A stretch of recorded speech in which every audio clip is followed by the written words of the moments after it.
Bienvenue au cours 4, électronégativité, forme, polarité et solubilité des molécules. Tout un programme au menu. Vous allez voir, il y a quelque chose de le fun dans tout ça. Commençons avec quelque chose que vous connaissez déjà. Quand vous prenez deux H, puis vous les rapprochez, les deux attirent les électrons à une égale force. Ils vont finir par se partager les électrons pour former la fameuse liaison covalente qu'on voit ici.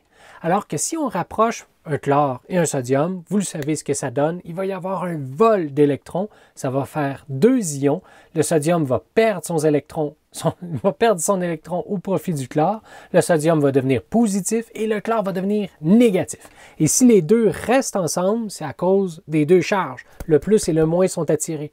Contrairement à nos deux petits hydrogènes qui étaient un à côté de l'autre tantôt, les électrons sont partagés autour des deux, reliant les deux ensemble. Donc, la liaison covalente et la liaison ionique sont vraiment très différentes. On se doute donc que chaque atome attire à des forces différentes les électrons. Le sodium attirait vraiment moins les électrons que le chlore. Fait que si on rapproche un H d'un chlore, c'est pas encore un métal et un non-métal, mais les deux ont une attirance différente. Est-ce que ça va être un partage tout à fait équitable des électrons? Est-ce qu'un des deux va arracher les électrons de l'autre? Ça va être entre les deux. Ça va être ni une liaison covalente conventionnelle, ça ne sera pas une liaison ionique pure et dure, ça va être un peu entre les deux. On va parler d'un partage inégal. Les électrons ne seront pas tout le temps autour des deux, mais vont tourner plus souvent autour du chlore que autour de l'hydrogène. En tout cas, c'est une façon de se l'imager. Puisque le chlore attire davantage les électrons que l'hydrogène, les électrons vont tourner plus souvent autour du chlore que de l'hydrogène. Donc, il va se générer une charge partielle. Si on faisait un vidéo, on verrait que les électrons sont plus souvent autour du chlore, donc plus souvent chargés négativement que l'hydrogène qui est quelquefois dénudé de ses électrons. On va dire qu'il est partiellement positif, alors que le chlore, on va dire qu'il est partiellement négatif. On va utiliser le petit delta qu'il y a là. On va dire, c'est le D minuscule en grec. En grec, vous savez que le D majuscule, c'est comme ceci, delta, et son D minuscule ressemble à ça. D'ailleurs, c'est pour ça qu'en français, puis tous ceux qui utilisent notre alphabet, le D majuscule, la bédaine est à droite, et le D minuscule, la bédaine est à gauche. Ça provient de l'alphabet grec. Donc, ça résout les problèmes que vous aviez depuis la maternelle. Vous ne saviez pas pourquoi la bédaine était à droite, ensuite à gauche. C'est fait. On vient de résoudre ça. Donc, il va y avoir des charges partielles. Vous saviez jusqu'à date qu'il y avait des charges formelles, des charges complètes à l'intérieur des molécules et ça faisait en sorte que deux molécules pouvaient être attirées l'une de l'autre. On avait vu qu'à l'intérieur du vivant, ça pouvait être super intéressant d'avoir des plus et des moins pour que les deux molécules puissent s'agencer ensemble. Pensez aux deux sous-unités du ribosome, par exemple, quand ils se jumellent ensemble, il faut que les charges soient appariées, il faut qu'ils puissent s'épouser. Mais là, il n'y a pas juste des plus et des moins, il y a aussi des petits plus, des petits moins, des delta plus et des delta moins. Il faut donc savoir quand est-ce qu'ils vont apparaître pour savoir si les molécules vont pouvoir interagir ensemble. Ça reste, je trouve, ça qui est le plus intéressant. On a donc essayé de mesurer c'est quoi la capacité d'attirer des électrons des différents atomes et ça nous a donné une échelle d'électronégativité. C'est une échelle qui est calculée. On a fait deux expériences en laboratoire. On a calculé l'énergie d'ionisation, l'énergie nécessaire pour kicker un électron d'un atome et on a mesuré aussi l'affinité électronique, donc quelle est l'énergie qu'on récupère lorsqu'on donne un électron à un atome. Certains atomes récupère vraiment avec beaucoup de facilité les électrons et c'est très exothermique, d'autres très très peu. Fait que c'était deux mesures qu'on pouvait faire en laboratoire pour savoir c'est quoi la capacité à attirer ou à garder ces électrons. Donc, mathématiquement, on a essayé de faire une simili moyenne entre les deux. On a fait une échelle de 0 à 4 et ça nous a donné l'électronégativité. À 4, un atome peut garder et veut garder les électrons très très fortement, alors qu'à 0,8, à 0, voire même l'électron il veut rien savoir de l'atome, il veut quitter cet atome-là. Fait que ça part de 0 à 4, donc c'est purement calculé sur deux mesures qui ont été faites en laboratoire. Il existe différentes échelles, la plupart sont entre 0 et 4, mais des fois sont un peu plus, ça se rapproche plus de 4, d'autres se rapprochent plus de 0. Moi j'ai pris cette échelle-là. Puis avec cette échelle-là, on est capable de voir que proche de 4, les atomes, en haut à droite du tableau périodique, les atomes ont une très forte électronégativité. Et plus on descend en bas à gauche, plus ils ont une faible électronégativité. Il y a quelques exceptions à l'intérieur, on va finir par les voir, mais grosso modo, plus on se rapproche du fluor, plus il attire fort les électrons, plus on s'en va vers en bas à gauche, comme le potassium par exemple, plus il attire très faiblement les électrons. Grosso modo, plus souvent qu'autrement, dès qu'il y a un NOF, voire même un Cl, ils sont tellement électronégatiques, c'est pas la même chose. Ils sont tellement électronégatifs qu'ils vont finir par être delta-, et les atomes autour vont finir par être delta+. Mais c'est une règle plutôt rapide, ça peut être utile en biologie, ça peut être utile quand on fait des choses rapidement, mais il faut savoir comment le calculer. L'idée, c'est de faire la soustraction entre l'électronégativité de deux atomes qui partagent une même liaison covalente. Fait que si vous avez deux H, par exemple, la différence d'électronégativité 2.1 moins 2.1, ça donne 0.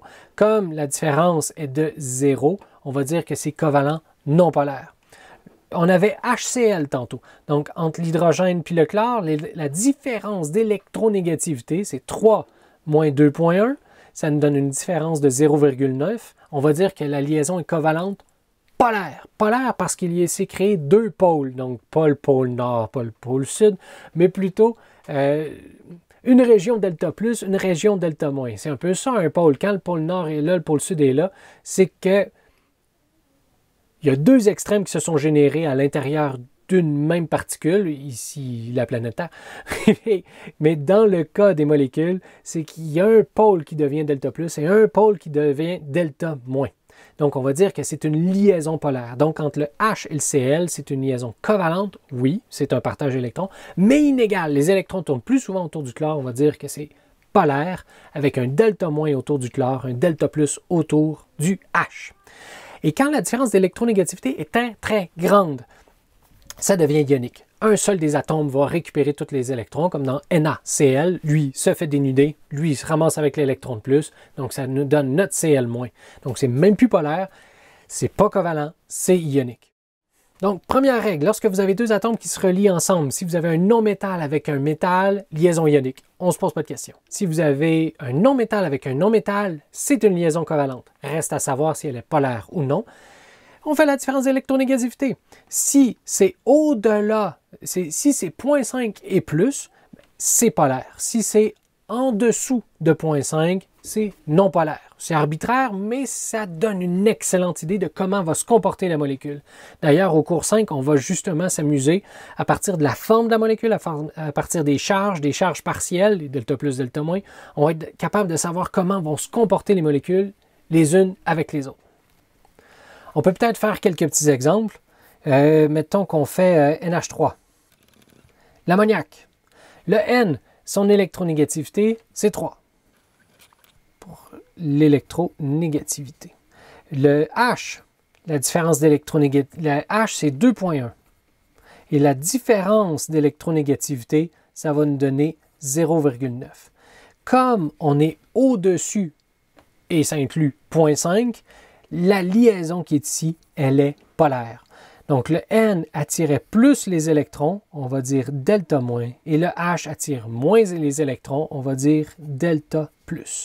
La liaison qui est ici, c'est la même chose. 3 moins 2,1, 0,9, c'est polaire. On va dire que lui est delta+, lui est delta+. Donc ça, ces trucs-là, ça nous permet de savoir à l'intérieur d'une molécule où sont les delta+, les delta-. Fait que si vous rencontrez une autre molécule, tiens, une molécule d'eau, on va faire une molécule d'eau. Mettons, on dessine une molécule d'eau ici. Une gentille molécule d'eau rencontre une molécule d'ammoniac justement dans votre sang ou dans votre vessie. Ça arrive tout le temps, à moins d'être très déshydraté. C'est épouvantable. Donc l'oxygène, on a une électronégativité de 3,5. Pour l'oxygène, le H, on a toujours une électronégativité de 2,1. On fait la différence entre les deux. Ça nous donne une différence de 1,4.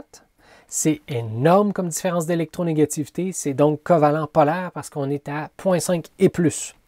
Comme c'est polaire, la liaison qui est ici, elle ne sera pas équitable. Oui, c'est une liaison covalente, mais elle va être surtout autour de l'oxygène.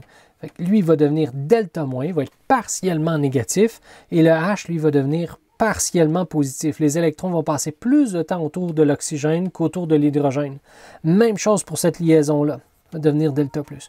Puis après, on peut prédire que ces deux molécules-là vont être solubles l'une avec l'autre. Hein, si on prend un bon verre d'ammoniac, si on prend un bon verre d'eau, on mélange ensemble, les deux molécules risquent de s'attirer beaucoup parce qu'il y a des plus et des moins. Les deux molécules vont s'aligner ensemble pour présenter son plus vis-à-vis son moins. Et les deux vont pouvoir danser. Fait que si on a un verre d'ammoniac et d'eau, ça pourrait ressembler à ça si on avait un microscope suffisamment fort. On verrait tout plein de molécules, toujours alignées, delta plus vis-à-vis delta moins.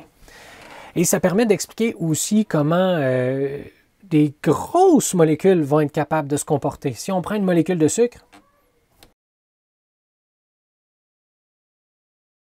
n'oubliez pas vos doublets d'électrons. Si on prend une molécule de sucre, ben, ça fait tout plein de delta plus, delta moins. Si on fait les différences d'électronégativités sur le H qui est ici, il va devenir delta plus, le O va devenir delta moins, parce que la différence entre les deux, on l'a fait ici, est de 1,4. Entre le O et le C va perdre ses électrons partiellement au profit de l'oxygène.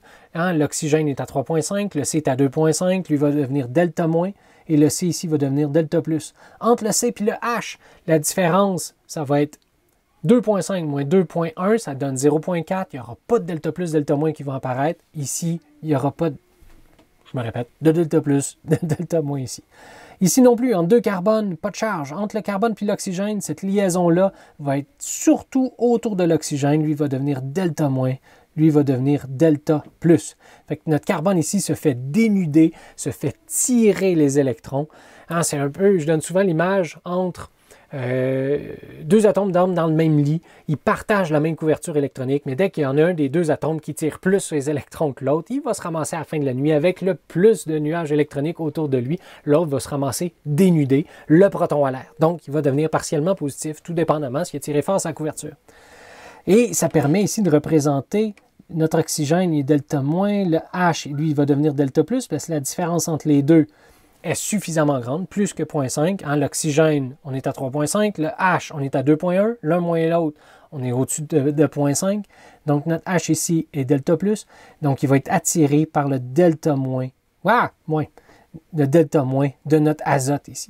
Donc, l'eau va être miscible, va être soluble dans l'ammoniac, dans l'eau, parce qu'ils ont tout plein de delta plus, delta moins. Contrairement à de l'essence.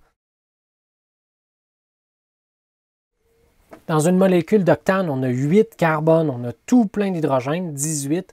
Et dans cette molécule-là, entre deux carbones, la différence d'électronégativité, c'est 0. Hein, on fait 2,5 moins 2,5, ça donne 0. La différence d'électronégativité entre un H et un C, c'est 2,1 moins 2,5, ça donne 0,4. Donc, on n'atteint pas le 0,5. Il n'y a aucun delta plus, delta moins. Fait que cette molécule-là est aucunement attirée par les plus et les moins des molécules d'ammoniac, d'eau ou de sucre. Fait que vous pouvez essayer de mettre du sucre dans de l'essence. Je ne l'ai jamais fait, mais je parie que ça ne sera pas soluble. Le sucre reste de rester en pain et l'essence de l'autre côté. Et là, la densité, après ça, va vous dire si l'un va flotter sur l'autre ou c'est l'inverse. Hein, ce n'est pas la densité qui fait que l'huile ne se mélangera pas avec de l'eau. L'huile qui ressemble beaucoup en bout de ligne à de l'octane, c'est essentiellement des liaisons non polaires dans de l'huile. Ben, s'ils ne se mélangent pas ensemble, c'est à cause des plus puis des moins. L'huile en a très peu, l'eau en a beaucoup. Fait que les molécules d'eau sont attirées ensemble, toutes les plus et les moins. Imaginez une gigue de molécules de delta plus, delta moins qui se présentent le plus vis-à-vis le moins, le plus vis-à-vis le moins. Tout le monde s'attire. Puis les molécules d'huile qui sont à côté, sans charge aucune, incapables de rentrer dans la danse, ils vont rester ensemble. Fait que quand vous brassez votre vinaigrette italienne, craft, si vous voulez, puis là, l'huile est mélangée avec l'eau, bien, tranquillement, pas vite, à chaque fois que deux molécules d'eau vont se rapprocher, un joli plus, joli moins, ils vont tourner ensemble, une autre molécule d'eau vont tourner ensemble, une autre molécule d'eau, toutes les plus et les moins vont s'attirer, et tranquillement, pas vite, ils vont ségréguer toutes les molécules d'huile qui vont se ramasser tout seuls. Et comme elles sont moins denses, elles vont se ramasser au-dessus. Si ça avait été l'inverse, ça se serait séparé, l'eau au-dessus, l'huile en dessous. Dans ce cas-ci, c'est l'inverse, à cause de la densité. Mais si c'est miscible ou pas, si c'est soluble ou pas, c'est juste une question de delta plus, delta moins. Fait que c'est super intéressant de savoir calculer ça, que ça provient de l'électronégativité. C'est fou tout ce qu'on peut déduire avec ça. Que ce soit des molécules qui s'agencent ensemble dans le vivant, que ce soit si c'est soluble ou pas, ça part de l'électronégativité.